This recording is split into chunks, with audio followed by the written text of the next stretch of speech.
स्पर्धा आणि सुरक्षितता वाढलेली नसून या परिस्थितीला सामोरं जाताना जो कौटुंबिक आणि सामाजिक आधार होता तो आपण मोडकळीस काढला आणि म्हणून आपल्याला या परिस्थितीला सामोरं जावं लागलं.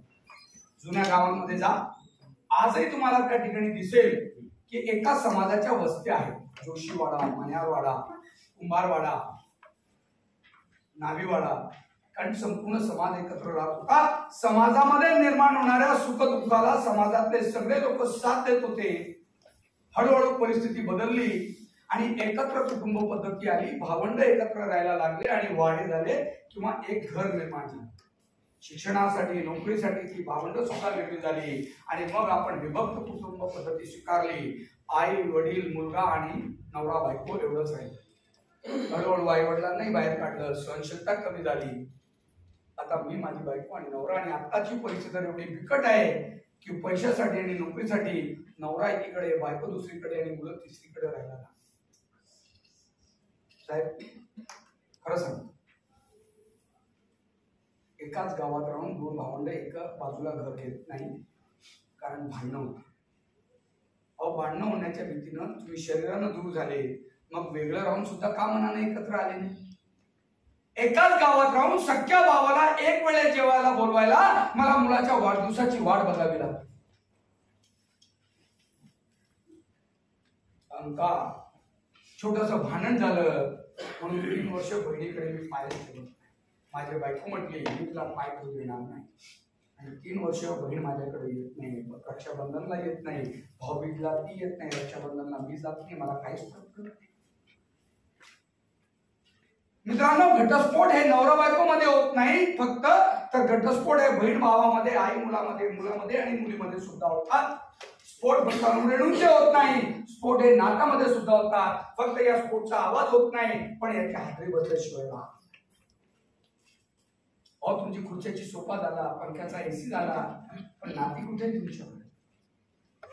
100 रुपयाची नोट फाटली म्हणून चिटकवून वापरणारे तुम्ही आणि मी लाख मुलाची नाती वर्ष 5-5 वर्ष झाले दुरावली, कधी जवळ करावं असं वाटत नाही. अहंकार, ती बोलत नाही मी का बोलू, माझा त्यानं अपमान केला मी त्याच्याशी बोलणार नाही. अहो, पाण्याला काठी मारल्यानं पाणी काय वेगळं होतं? खरं सांगतो, आज आपल्या जीवनामध्ये जे ताण आहे ना, पण आपण जवळची नाही ठेवू आणि मी महिलांना खास विनंती करतो, तुमच्या भावाच्या बायकोनं तुमच्या आई-वडिलांची सेवा केलीच पाहिजे. पण हे करत असताना मी माझी सासूला कुठे ठेवल्या?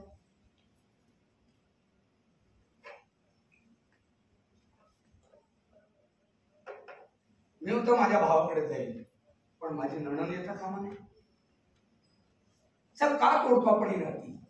आणि मग काय मिळतं? मग आयुष्यभर जिवंतपणे. खरं सांगू का, भाषण नका घेऊ. कोविडनं तुम्हाला काय शिकवलं साहेब मला माहिती आहे. कोविडनं मला एक गोष्ट शिकवली, कारण कोविड काळात मी हॉस्पिटलला विचारलं, कारण ट्रेनिंग बंद होते, भाषण नव्हती, काहीच नव्हतं, खायचं कुठं, मेरा तो जिंदगी ऐसा साहेब, भाषण आहे तो राशन आहे,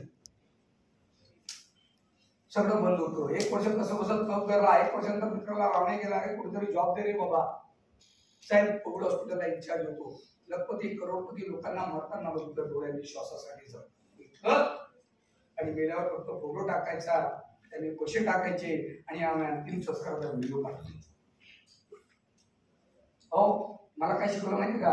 मेलेल्या माणसाला तुमची गरज नाही, गरज आहे ते जिवंत नातेवाईक. त्याच्या बाबतीत काय करतो?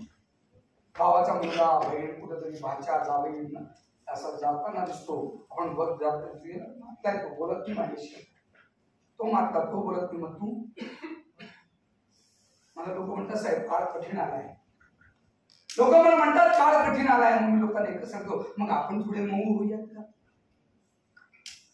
अहो, जिवंतपणे भेटा, बोला, तीच नाती महत्वाची आहे. मग काय होतं, फोन येतो आयसीयू मध्ये ये बघायला, मग धावत पडत जातात, मग त्या काचेतनं बघतात, तो समोरचा आयसीयू मध्ये असतो, तुम्ही त्याला बघतात, तो ओळखतो, असा हात देतो, मग तुमच्या डोळ्यात फटफट पाणी येतं, मग बाहेर येऊन सांगतात मला ओळखलं बरं का त्याला हात दाखव. पण आता हात दाखवला, 3 महिने आधी जिवंतपणे भेटला तर तुला 2 शब्द आहे, माफ करा आणि माफी मागायला शिका. तुमचा लहान भाऊ असेल ना, वाजपेयी बोला असेल ना, आज मन मोठं करा। वाजपेयी जी बहुत अच्छी बात कहते थे। वाजपेयी जी की कविता है, छोटे मन से कोई बड़ा नहीं होता और टूटे मन से कोई खड़ा नहीं। काय नाही साहेब, मन मोठं करायची माफ करा त्या भावाला। तुमच्याकडनं मोठ्या भावाला काही बोललं गेलं त्याची माफ। आज संध्याकाळी एक प्रयोग करा मित्रांनो, या ट्रेनिंगचं एकच फलित आहे, ती नाती जी आयुष्यभर तुमच्या खूप जवळ होती पण एखाद्या क्षुल्लक कारणानं ती तुटली असेल तर आज त्यांना परत जोडा। करा त्याला फोन, सांगा त्याला जाऊ दे भाऊ, मी माफी मागतो, माझं चुकलं होतं, चल जाऊ दे, ये माझ्याकडे। गावातल्या गावात भावला होतो, करा फोन, या रविवारी ये बेटा, तू तुझ्या सगळ्या मुला बाळांना घेऊन आपण एकत्र जेवण करू, अरे सोबत दिवस घालवू आपण। काय फरक पडतो साहेब, निसरल कॅथार्सिस होईल। पण अहंकार, इगो, मी का बोलावं, आता काय अडलंय त्याच्यात, कोणाचं काही चढलंय नाही। तुम्ही राहिले आणि गेले आणि तो राहिला आणि गेला तरी खरंच अडणार नाही। पण प्रश्न असा आहे की जिवंतपणे त्या नात्यांचं काय, खरंच माफ करा, माफी मागायला शिका, भूल जाइए साहब, वो भी उसको यार छोड़, मेरी गलती तुझे माफ कर दे, छोड़ना कब तक पकड़ेगा, हो गए यार 3 साल। ये पहिल्या मनाने खरं सांगू का, जुन्या काळातल्या पद्धती खरंच वेगळ्या होत्या। जेव्हा पोरकासा पाय पडायचा ना तर बाप असा पाय तुटायचा, स्पर्श व्हायचा, स्पर्श इथं बदलायला सगळ्यांना मी विचारू इच्छितो, स्वतःच्या काळजावर आठवून स्वतःला विचारा, मोठा भाऊ जिवंत असेल तर किती वर्ष झाले त्या भावानं तुम्हाला मिठी मारण्याचं आठवतं का? त्या बहिणींना विचारलं, त्या भावानं डोक्यावर हात फिरवलं, जवळ केलं, आठवतं? त्यात ताणतणाव व्यवस्थापन काहीच नाहीये। धार्मिकतेच्या विरोधात नाही पण दंभाच्या विरोधात आहोत।